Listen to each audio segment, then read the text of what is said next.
தயவு செஞ்சு விஜய் அவர்கள் மிகப்பெரிய எதிர்பார்ப்பில் நம்ம எதிர்நோக்கி இருக்கிறோம்.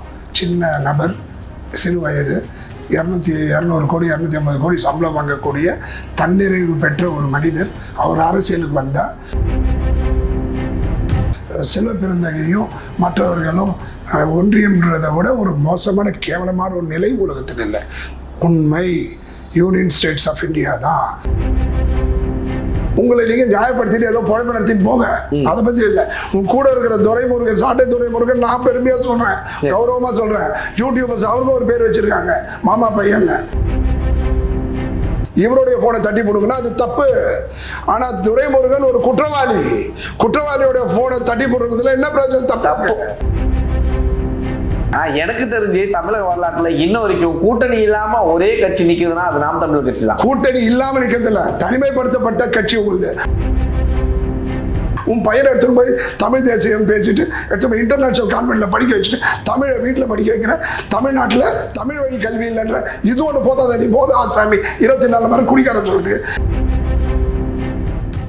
ஏர்லைன்ஸ் நேயர்கள் அனைவருக்கும் வணக்கம். இன்னைக்கு வேற யாரும் இல்லை, நமதுரிமை காக்கும் கட்சியின் நிறுவனர் பொதுச் செயலாளர் செங்கை பத்மநாபன் அவர்கள் தான் திரும்பவும் நம்ம பேட்டியை எடுக்க வந்திருக்கோம். சார் வணக்கம். வணக்கம். எப்படி இருக்கீங்க? நல்லா இருக்கேன் சார். அதே மாதிரி தான் சார், அந்த உற்சாகம் அப்படியே இருக்கு எப்போ வந்தாலும் உங்ககிட்ட. ஸோ இப்போ 2026 பத்தி தான் பேசலாம்னு வந்திருக்கேன். ஸோ அப்போ பார்த்தீங்கன்னா நாம் தமிழர் கட்சி, சீமான் அவர்களுடைய கட்சியும் புதிதாக வந்திருக்கக்கூடிய விஜய் அவர்களுடைய தமிழக வெற்றி கழகமும் இணைய போகிறது அப்படின்ற ஒரு தகவல் உலாவிட்டு இருக்கு. ஒருவேளை 2 பேரும் இணைந்து 2026 தேர்தல் நின்னால் ஆப்போசிட்ல இருக்கக்கூடியவர்கள் யாராக இருந்தாலும் தோற்கக்கூடிய சூழ்நிலை ஏற்படுகிறது அப்படின்னாங்க. அப்படி இருக்கும் பொழுது சின்ன கட்சிகள், கீழே இருக்கக்கூடிய இதர கட்சிகள்லாம் இருக்கும்ல, அவங்களாம் காணாமல் போயிடுவாங்களே அப்படின்ற ஒரு தகவல் உலாவிட்டு இருக்கு. இதை எப்படி பாக்குறீங்க? நீங்கள் யூடியூபர், ரொம்ப ஃபேமஸான யூடியூப் ஹெட்லைன்ஸு. ஆனால் நீங்கள் யூடியூப் தகவலை தெரியாமல் பேசுறது எனக்கு வருத்தமாக இருக்குது.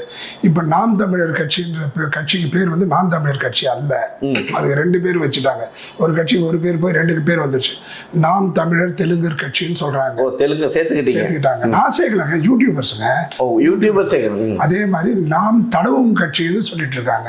எதா இருந்தாலும் அவங்களுடைய கட்சி அவங்க பதிவு பண்ணிருக்கிறத நம்ம பண்ண முடியும், நாமளே தெலுங்குன்னு சேர்த்துக்க முடியாது. உங்களுக்கு ஒரு தகவல் கொடுக்குறேன், அவ்வளவுதான், வேற எதுவும் கிடையாது. இல்ல, நம்ம இருக்கிறத நம்ம சொல்ல முடியும் தவிர நான் இப்போ அதுல உள்ள பூந்து தெலுங்கு அப்படின்னா நான் எங்கடா பதிவு பண்ணேன்னு கேட்டாங்கன்னா அது கேட்பாங்க. அவங்களை நினைவூட்டுறதுக்கு நான் பண்ணிட்டேன், அவ்வளவுதான், வேற எதுவும் இல்லை. தயவு செஞ்சு விஜய் அவர்கள் மிகப்பெரிய எதிர்பார்ப்புல நம்ம எதிர்நோக்கி இருக்கிறோம். சின்ன நபர், சிறு வயது, 200 கோடி 250 கோடி சம்பளம் வாங்கக்கூடிய தன்னிறைவு பெற்ற ஒரு மனிதர். அவர் அரசியலுக்கு வந்தால் மிகப்பெரிய அளவில் கல்விக்கெல்லாம் உதவி செய்கிறாரு, மருத்துவத்துக்கு உதவி செய்கிறாரு, பெரிய ஆளுமை மிக்க தலைவராக வரணும். அவர்கிட்ட ஒரு சின்ன விமர்சனம் உண்டு. அவரையும் பிரிவினைக்கு ராஜா அவர்கள் ஜோசப் விஜய்னு சொன்னாங்க. இது வரைக்கும் எங்களுக்கு விஜயா தான் தெரியும், ஜோசப் விஜயா தெரியாது. இப்போ ஜோசப் விஜய் என்று அறிந்த பிறகும் எங்களுடைய பார்வையில் அவர் விஜய் தான், அவர் ஒரு இந்தியர் தான். ஆனால் பிரிவினை அம்பை வருவதற்கு முன்பே தன்னுடைய உடம்பில் பாய்ந்ததை அவர் நினைவு கொண்டு அவர் ஒன்றிய அரசு என்று சொல்லுவதை தவிர்க்க வேண்டும். ஒன்றிய அரசு என்பது சீமான், பகல்கொடி 420 சீமானுடைய சொல். இவர் சொல்லும் போது அதை நம்ம பெருசாக எடுத்துக்கல. இதை தெரிந்தோ தெரியாமலோ 100 ஆண்டு கால கடந்த ஒரு திராவிட கட்சி அந்த சொல்லாடையில் எடுத்ததுனால இந்த ஒன்றியம் என்பது மிகப்பெரிய அளவில் பரவிடுச்சு. 75 ஆண்டு சுதந்திர காலத்தில் சுதந்திரத்தை பெற்றுத்தந்த காங்கிரஸ் கட்சியினுடைய தலைவர்கள் செல்வ பெருந்தகையும் மற்றவர்களும் ஒன்றியம்ன்றதை விட ஒரு மோசமான கேவலமான ஒரு நிலை உலகத்தில் இல்லை. உண்மை யூனியன் ஸ்டேட்ஸ் ஆஃப் இந்தியா தான். நம்ம வீட்டில் ஒவ்வொரு வீட்டுக்கும் வாசப்படி இருக்குது. ஒவ்வொரு வீட்டு கதையும் விளக்கமாக உறக்க வெளியில் போய் சொன்னோன்னா ஒரு தம்பதிகளும் ஒரு குடும்பமும் ஒற்றுமையாக இருப்பதற்கு வாய்ப்பில்லை. அதனால் இப்போ இளைஞர்கள் மத்தியில் இந்த போதைப் பொருள்னால, இந்த மது பழக்கத்தினால மிகப்பெரிய அளவில் ஒரு எதிர்ப்பு இந்திய நாட்டினுடைய நாட்டுப்பற்று மிகப்பெரிய அளவில் மோசமாக இருக்குது. அதனால் இன்னும் அவங்கள கொம்பு சீர் விடுற மாதிரி ஒன்றியம் பேசி அவர்களுடைய நாட்டுப்பற்றை சீர்குலைப்பதை விட இப்போ உங்களுக்கு என்ன குறைஞ்சி போச்சு இந்த மத்திய அரசுன்னு சொன்னால் அதில் ஒரு விளக்கம் கொடுக்குறீங்களா? எல்லாத்துக்கும் விளக்கம் கொடுத்தா அப்போ தமிழ்நாடு ஒரு நாள் பிரியும், அப்புறம் ஒரு யுக்ரைனும் ரஷ்யா என்னாச்சோ எல்லாத்துக்கும் ஒன்றான அரசு, ஒன்றிய அரசு. இந்த ஞானோதயம் திடீர்னு விஞ்ஞானி அப்துல் கலாமோட நீங்க விஞ்ஞானி எங்களுக்கு எல்லாம் தெரியும். அதனால உடனே இப்போ மத்தியில் இருக்குது, அதனால மத்திய அரசு, எல்லாத்துக்கும் சேர்த்து ஒரே அரசு, ஒன்றிய அரசு அப்படி வச்சுக்கலாம். ஒண்ணுமே இல்லை சார். இது ஏன் இப்போ திடீர்னு புகுத்துறீங்க? வந்துருச்சு 75 ஆண்டு சுதந்திரம் இருந்தது, மத்திய அரசுல ஒரு ஃபார்மேஷன் ஆயிடுச்சு, நடுவண் அரசுன்னு சொல்லுங்க, நடுவண் அரசுன்னு சொல்லுங்க. அது ஒன்றியம் என்று பிரித்து ஒன்றியம் பாளையம் அதெல்லாம் எங்களுக்கு தெரியும், வரலாறு படிக்க வந்திருக்கோம். பழைய காலத்துக்கு கற்காலத்துக்கு நம்ம இட்டு செல்ல வேண்டாம். இந்த வார்த்தையை திமுக பயன்படுத்துவதை நான் வன்மையாக கண்டிச்சிருக்கேன். அந்த நிலையில் புதுசாக வரும் வரவு ஒன்றியம் என்று பேசாமல் மத்திய அரசு என்று பேச கேட்டுக்கொள்ள, அதை கண்டிக்கலாம் செய்யலை. ஏன்னா இப்போ தான் அவர் உள்ளே வர்றாரு. உள்ளே வரவர் எங்களுக்கு ஒன்றே ஒன்று தான் சார், தமிழகத்தில் இல்லாத ஒன்று ஊழல் அரசு நடக்குது. ஊழல் இல்லாத ஒரு நபர், நிர்வாகத்தை நடத்தும் ஒரு நபர் தான் எனக்கு தேவை. இவர் தன்னிறைவு பெற்ற காரணத்தினால் ஊழலுக்கு மிகப்பெரிய அளவில் இடம் கொடுக்க மாட்டார் என்ற நம்பிக்கையில் அவர் வந்தாலும் சிறப்பு என்று சொல்லுகின்றேன். ஆனால் இவர் கல்விக்கு உதவுறவர். நீங்கள் சொல்கிற 420 பால்குடி சீமான் வீட்டுக்கு பசங்களெல்லாம் மாடு மேய்க்க போ, ஊர் மேலே போ, உங்களுக்கு அரசாங்க வேலை தரேன், 1 லட்சம் ரூபாய் கைடு வேலை தரேன்னு சொல்லி அரசாங்க கைடுக்கே 1 லட்சம் கொடுத்தா IAS IPSக்கு எவ்வளோ கொடுப்பாரு, எந்த பட்ஜெட்?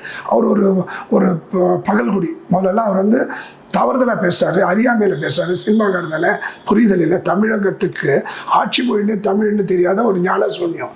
அப்பேற்பட்ட ஞான சூன்யத்துக்கு இதெல்லாம் தெரியாத நினச்சா. ஆனால் இப்போ தான் தெரியுது, மைக்கை விட்டால் குடி, போதையை விட்டால் மைக், 24 மணி நேரம் குடிகாரர்.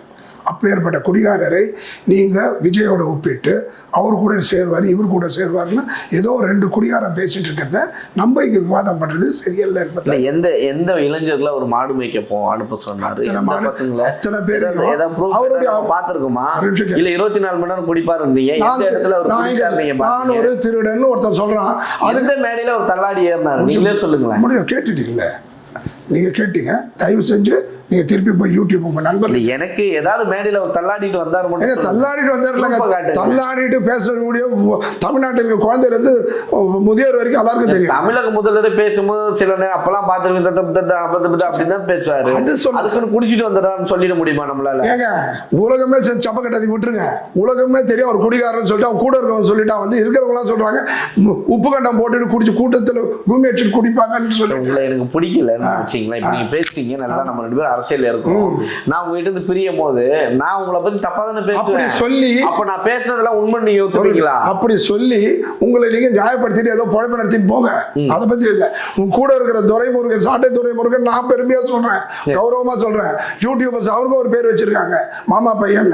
மாமா துரைமுருகன் எதுக்குன்னா விஜயலட்சுமிக்கு தூது போய் காசை வாங்கி கொடுத்து அவங்க 2 பேர் பேச ஒரே ஆடியில் டேப் பண்ணி பிளாக்மெயில் பண்றதெல்லாம் ஒரு கட்சி.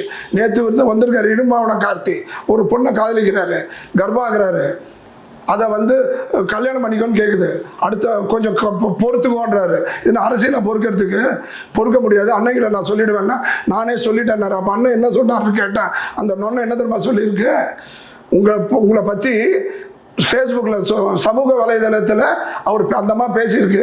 இந்த பொண்ணு உங்களுக்கு எப்படி செட் ஆகும்னு கேட்டிருக்காரு. இதான் தலைமை என்ன பண்ணியிருக்கணும், நான் இப்போ பல பெண்களை கெடுத்துன்னு இருப்பேன், சின்ன பொண்ணுங்க மேலாம் கை வைப்பேன், ஒரு வார்த்தை கூட நான் சொல்லலை. அவரு குடிச்சிட்டு சொல்லிடுவார். இல்லைன்னா துரைமுருகன் வச்சிருக்காரு, அவர் டேப் பண்ணி கொடுத்துருவாரு. 3வது வெளியில் போனவங்க சொல்லிடுவாங்க. சீமானை பற்றி கட்சியை பற்றி நம்மளுக்கு கவலையே கிடையாது. எந்த ரகசியமும் இன்றைய ரகசியம் நாளே வெளியில் வந்துடும். அதற்கு நம்ம இன்வெஸ்டிகேஷன்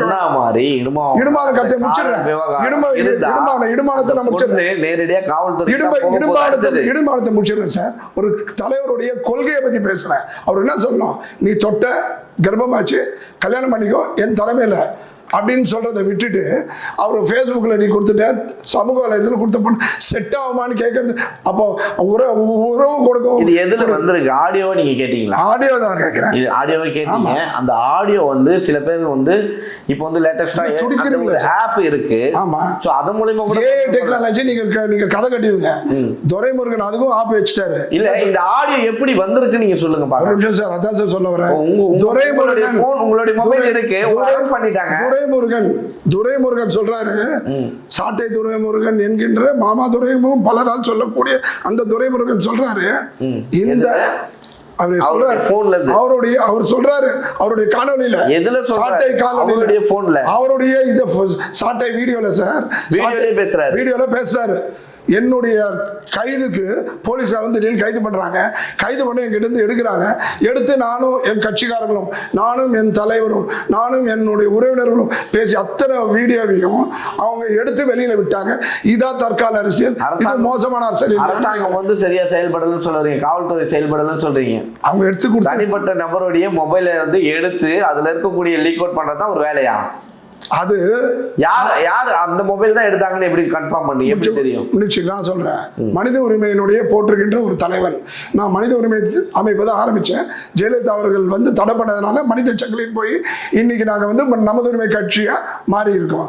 எங்களுடைய நோக்கம் என்னன்னா, போலீஸ்கார அதிகாரி வந்து உங்களுடைய போனை தட்டி போடுங்கனா, இவருடைய போனை தட்டி போடுங்கனா அது தப்பு. ஆனா துரைமுருகன் ஒரு குற்றவாளியோட போனை தட்டி போடுறதுல என்ன பிரயோஜனம்? தப்பு. காவல்துறை வந்து அப்போ வந்து தாராளமா நான் தவறு செய்தால் என்னுடைய மொபைலை அவங்க எடுத்து ஆய்வு பண்ணலாம். ஆய்வு பண்றது அவங்க வேலை. அவங்களே சீக்ரெட்டா வைக்கிறதா காவல்துறை எடுத்து பப்ளிசிட்டி பண்ணலாம். உங்களுக்கும் அவங்களுக்குமான பிரச்சனை. என்ன பொறுத்த வரைக்கும் உங்களுக்கும் அவங்களுக்குமான பிரச்சனை. எனக்கு நான் ஒரு பொதுமக்கள் காவல்துறை ஆய்வு செய்யணும்னு சொல்லிட்டீங்க.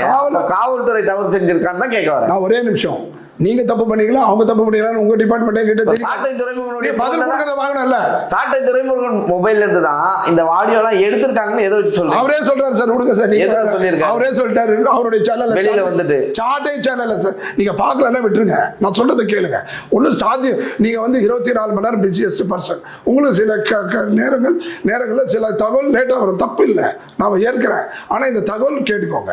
அதை நீங்க யூடியூப்ல போய் அந்த ஆடியோ நீங்க சொன்னீங்களா, ஒரே ஆடியோ அவரே உங்க கேமராமேனே தலையாடிட்டார் சார். அவருக்கு பார்த்துட்டு இருக்காரு. அவர்கிட்ட நீங்க தெரிஞ்சுக்கோங்க. நான் என்ன சொல்றேன்னா, அப்பேற்பட்ட நிலையில இருக்கும் ஒரு கட்சி எப்படி நீங்க விஜய் வந்து அவரோட கூட்டணி அமைத்தார் வச்சுக்கோங்க. ஒரு கால் முளைக்காத மீசை முளைச்சாதான் அத்தை சித்தப்பாகும். அது மாதிரி அவரு அந்த கதையை வச்சுக்கிட்டா கூட இது வாய்ப்பே இல்லை.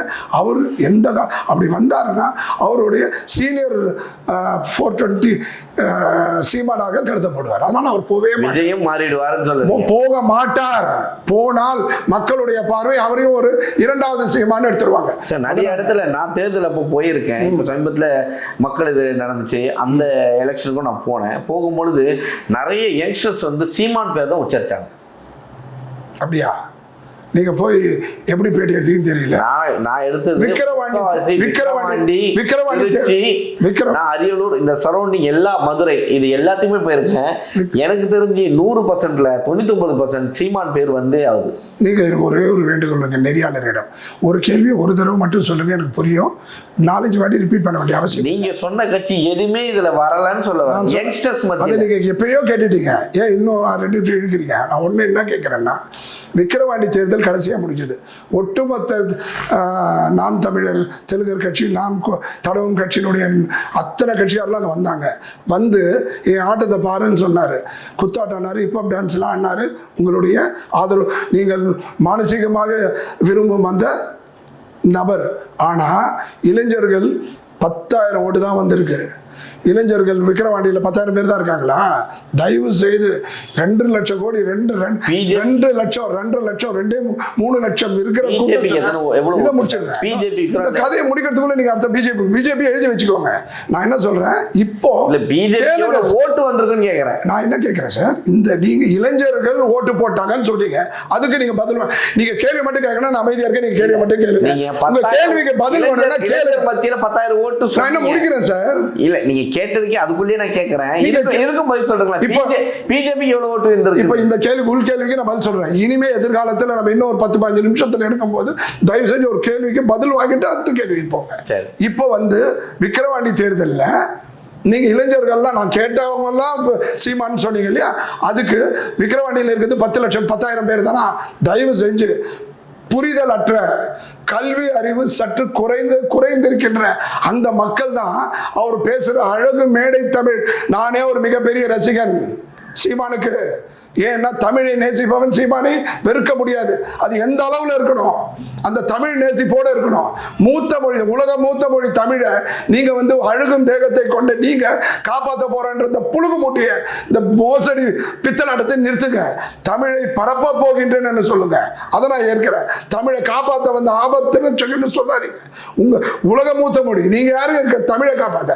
அந்த நீங்க இப்ப நீங்களும் ஒரு தமிழர், அவரும் ஒரு தமிழர், நீங்க ஒரு 1000 பேர்கிட்ட பேசுங்க, 2 பேர் கை தட்டுவான். ஆனா அவர் பேசுனா அந்த 1000 பேர் கை தட்டுவான். அதனால உங்க தாய்மொழி மேல பற்று இல்லையா? நீங்க தமிழர் இல்லையா? தயவு செய்து அவரு pencil box, rubber pencil rubber எல்லாம் அன்பளிப்பா பெற்று, வெற்றி அன்பளிப்பா பெற்று பயிற்சி எடுத்து மிகப்பெரிய பேச்சாளர், 10 வயசு வந்து பேச்சாற்றல் பண்ணிட்டு இருக்காரு.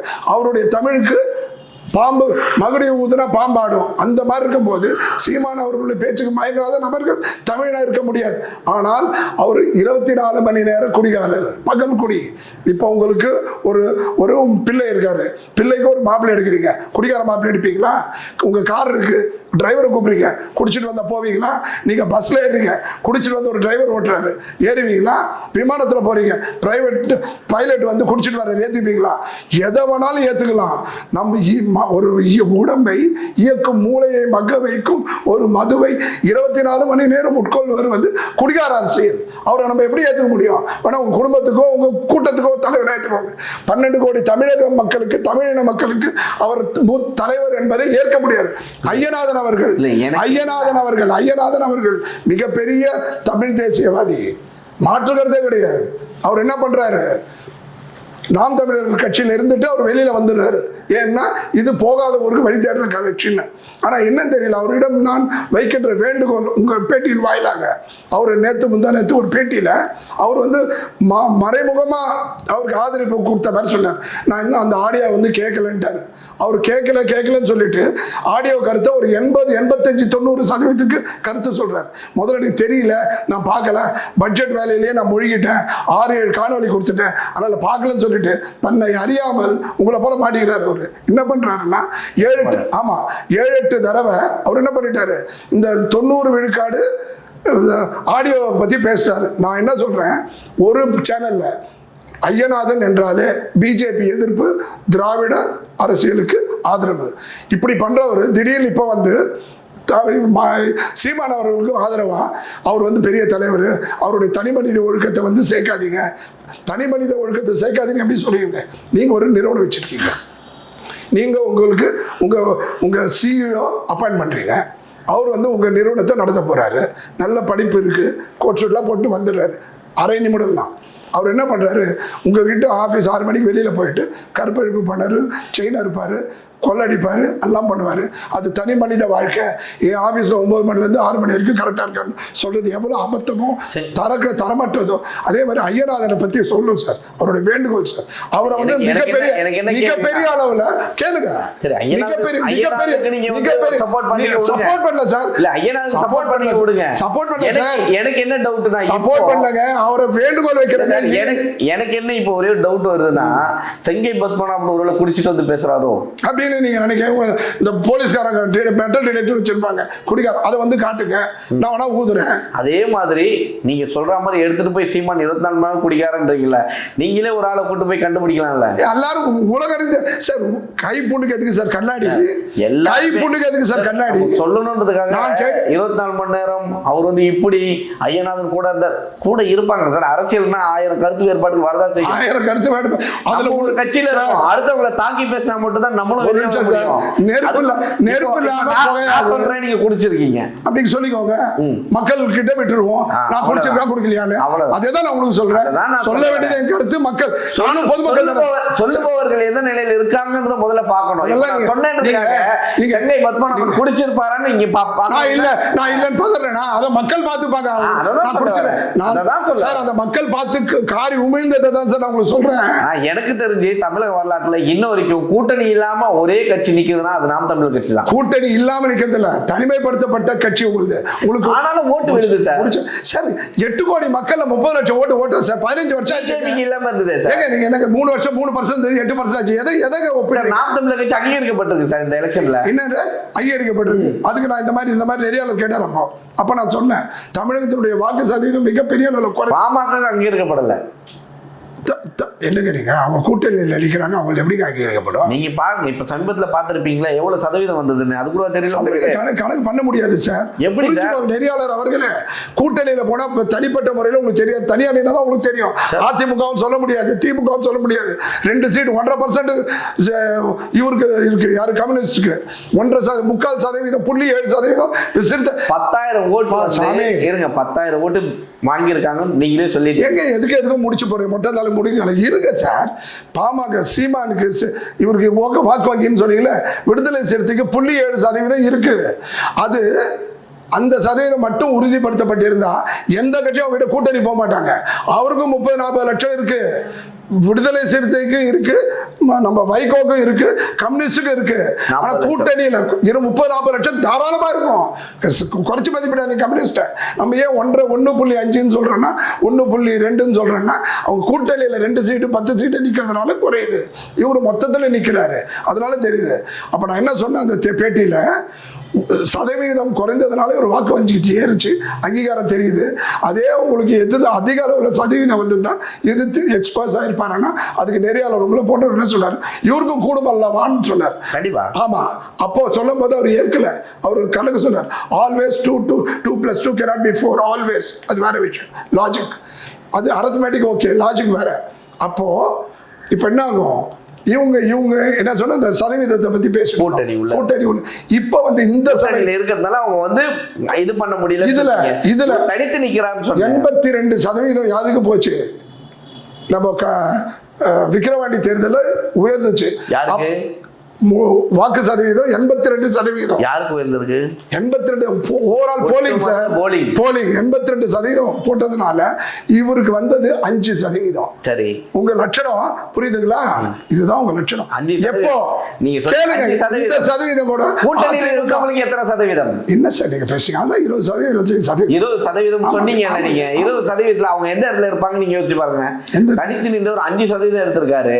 கூட்டணியில இருந்தவர் எத்தனை சதவீதம் எடுத்தாரு? 60 வருஷம் ஆனாலும் இதே தான் சொல்லிட்டு இருப்பீங்க. முதல் வருஷத்துல முதல் தேர்தல் 2%. யார் சொல்றீங்க? நீங்க 5% இருக்கு, 2% 1% இருக்கு. நாங்கள அவர் முதல் தேர்தல் 20% சொன்னீங்கல சார், முதல் தேர்தல் 1% தான் எடுத்திருக்காரு அவரு. அது பெரிய வெற்றி தானே. நீங்க உங்களுக்கு எல்லாமே வெற்றி தான். தமிழ்நாட்டுல பிஜேபி 0ல இருந்தது, நோட்டாவுக்கு கீழ இருந்தது. நான் சீமானுடைய பங்காளியா? சீமானுடைய பங்காளியா? என்னுடைய விரோதியா? ஒண்ணும் கிடையாது. அவர் பார்த்தது கூட கிடையாது. நீங்க கேக்குறது அவருடைய பங்காளி இல்லைனா அவருடைய அரசியல் விமர்சகர். அவர் ஒரு அரசியலுக்கு நான் ஓட்டு போடணும், இது வரைக்கும் கட்சி இல்லை, இனிமே தான் எங்க கட்சி வரப்போகிற கட்சிக்கு நான் வாக்கு அளிக்கணும். வாக்களிக்கிற ஒரு வாக்காளராக சொல்றேன், is unfit to be a politics because he's a drunkard. குடிகாரருக்கு இங்க வேலை இல்லை. குடிகார பிளம்பர், 24 மணி நேரம் அவர் காவல்துறைக்கு போயிருக்காரு. மேடையில பேசும்போது காவல்துறை நிக்குது. உங்களுடைய அடுத்த பேட்டி உங்களை என்னையும் பக்கத்துல உட்கார வச்சுட்டா தான் விளங்கும். ஏன்னா இந்த வித்தியாசத்துல உங்களுக்கு கேட்கல, நான் என்ன சொல்றேன்னு கேளுங்க, தயவு செஞ்சு புரிஞ்சுக்கோங்க.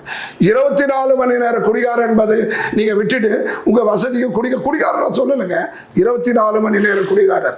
அதனால ஐயநாதன் அவர்களுக்கு வேண்டுகோள் என்னன்னா, ஒரு சமயம் தமிழ் தேசத்தை பத்தி புகழ்றீங்க, ஆனா அங்க போய் பிஜேபி எதிர்த்துட்டு திராவிட மாடலுக்கு சப்போர்ட்டா இருக்கீங்க.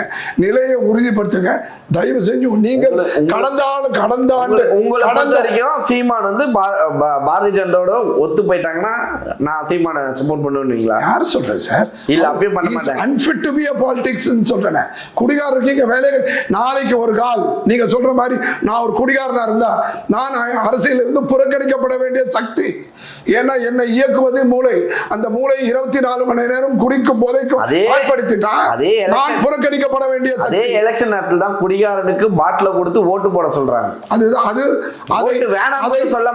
மாற்றுவதற்கு தான் நடுவுல மட்டும் சொல்றீங்க குடிகாரன் எலெக்ஷன் வந்து அந்த குடிகாரன் தான் 24 மணி நேரம் குடிகாரன் அண்டர்லைன் பண்ணிக்கும். சாதாரணமா இருந்தா போதும். அப்போ நான் சொல்றது, நான் என்ன சொல்றேன், இப்போ எங்கள் கட்சி வருவதற்கு காரணமே மக்கள் அரசியல் செய்வதற்கு தான். வெற்றியை கொண்டு சுவிஸ் பேங்க்லேயும் ஃபாரின் பேங்க்லேயும் அமெரிக்காலேயும் அரபு நாடுகளுக்கு போய் பணத்தை கொடுக்கறதுக்கு இல்லை, போய் சொத்து வாரி குவிப்பதற்கு அல்ல. சொத்து குவிச்சிட்டு இருக்காரு. அரசியல் கட்சி எல்லாமே பண்ணதில்லை சார். நான் புதுசா கேக்குறீங்க. அரசியல் கட்சி எல்லாமே பண்ணுது. அரசியல் கட்சியிலும் பண்ணிட்டு இருக்கு. செங்கை பத்மநாபன் உட்படவா? இப்பதாங்க அரசியல் கட்சி என்னங்க அரசியல் கட்சி வரவே இல்லையா? நான் அந்த மாதிரி தவற ஆரம்பிச்சிருக்காருல்ல.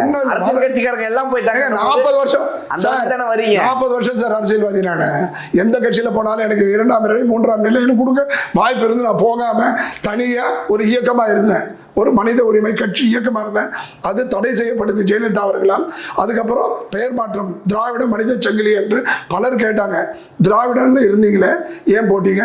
நீங்க 40 வருஷம் 30 வருஷம் காங்கிரஸ்காரராச்சு, 30 வருஷம் காங்கிரஸ்காரர் சொல்லும்போது தேசிய கட்சியில் இருந்த காரணத்தினால் தேசிய கட்சிகள் யாரு தேசிய அப்போ காங்கிரஸ் அவர்கள் மாநில அரசுக்கு செய்த அநியாயத்தை அராஜகத்தை மனதில் கொண்டு நான் தேசியத்தை முன்னெடுத்து திராவிடத்தை முன்னெடுத்திருக்கிறேன். திராவிடமும் தேசியம் கைகோர்ப்பது அரசியலே தவிர திராவிடமும் தேசியம் எதிர்ப்பதல்ல. என்னுடைய கட்சி கொடியில் திராவிடமும் தேசியம் கை கொடுக்கும். ஏன்னா தேசியம் இல்லாமல் திராவிடம் இல்லை, திராவிடம் இல்லாமல் தேசியம் இல்லை. திராவிடம் என்பது சித்தாந்தம் அல்ல, 4 மாநிலத்தை குறிக்கும். ஆரியர்கள் திராவிடர்கள் என்ற ஒரு நிலைப்பாடு. அது ஒரு பெரிய சப்ஜெக்ட், அதுக்கப்புறம் போகலாம். தயவு செய்து எந்த காரணத்தை கொண்டும் யாருக்கும் சப்ப கட்டுங்க வேணாம் சொல்ல, அளவுக்கு மீறி சப்ப கட்டாதீங்க. நீங்க ஒரு நெறியாளர். நீங்க நெறியாளர் என்பது மிகப்பெரிய ஒரு நீதி அரசரை போன்ற ஒரு நிலைப்பாடு. உங்களுக்கு தெரியுதோ இல்லையோ, நீங்க என்னுடைய பார்வைக்கு நீங்க நீதியரசு. அத்தகைய